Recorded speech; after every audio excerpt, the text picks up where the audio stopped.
Bonsoir messieurs, j'ai une petite faim. Que manger au petit déjeuner? Donc ça, c'est une question que se posent beaucoup de personnes. Et contrairement à ce qu'on peut régulièrement entendre ou lire, finalement, le bol de céréales soufflées du petit déjeuner ou la baguette blanche avec de la confiture, du miel ou un verre de jus d'orange est très loin d'être le petit déjeuner idéal.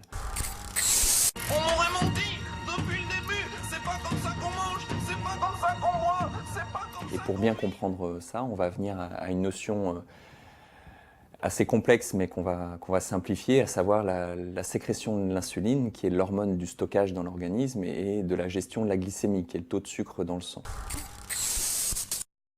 Sucres, aussi appelés glucides, proviennent des aliments que nous mangeons. Les sucres sont digérés et se retrouvent dans le sang sous forme de glucose. La présence de glucose dans le sang amène le pancréas à produire de l'insuline. L'insuline agit comme une clé qui permet au glucose d'entrer dans les cellules. Le glucose est alors utilisé comme énergie par les cellules.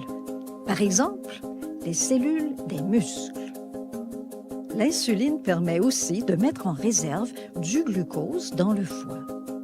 Ce glucose dans le foie est libéré et utilisé par le corps comme énergie entre les repas et durant la nuit. Il faut savoir que le matin, vous avez une sensibilité très forte à la sécrétion d'insuline. Et dès lors que vous allez consommer des aliments qui sont dits insulinosécréteurs, vous allez augmenter votre glycémie, donc votre taux de sucre dans le sang, et l'organisme va réagir en sécrétant une forte quantité d'insuline.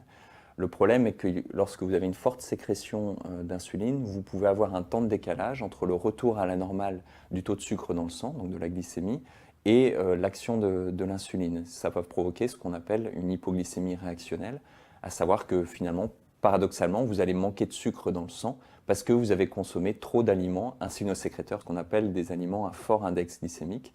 L'index glycémique permet de quantifier justement l'effet de l'aliment sur la sécrétion d'insuline. Plus l'index glycémique est élevé, plus l'organisme va sécréter beaucoup d'insuline. À l'inverse, plus l'index glycémique est bas, plus l'organisme va sécréter une petite quantité d'insuline. Donc par rapport à ça, on va aller plutôt privilégier des aliments à faible index glycémique, donc revenir à une alimentation plutôt brute, non transformée.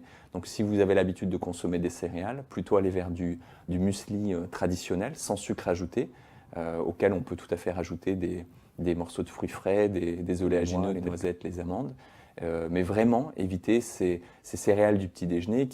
Les personnes qui ont l'habitude de consommer du pain, donc on va veiller à éviter les produits raffinés, donc la baguette de pain blanc, tout simplement parce qu'on a supprimé du céréal les fibres dans cette farine blanche.